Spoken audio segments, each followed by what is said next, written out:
Блокадата на железничкиот сообраќај кон Грција македонските компании ги чини илјадници евра, што представува дополнителен товар во услови на криза. Тони роба во стотици контејнери стои блокирана во пристаништето во Солун. За еден контејнер се плаќа по плюс 6 евра дневно.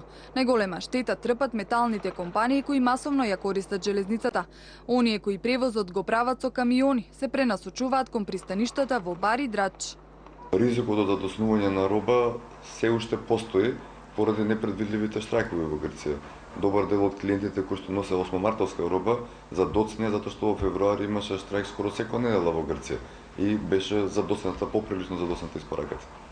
Шпедитерите велат и во 2009-та 50% од компаниите се пренасочија кон Албанија и Црна Гора поради тогашните протести во пристаништето во Солун, но повторно се вратиле кон Грција. Предноста е близината, што го чини транспортот многу поевтин и подобрата инфраструктура. Според пресметките, грчката варијанта е поевтина од Драч и Бар за околу 150 евра по контејнер. Уште помали им се трошоците на компаниите што ја користат железницата. Поради грчките штрајкови, само во изминатите 2 години македонскиот железнички транспорт претрпел загуба од 200.000 евра. Железницата не работеше дури 7 месеци.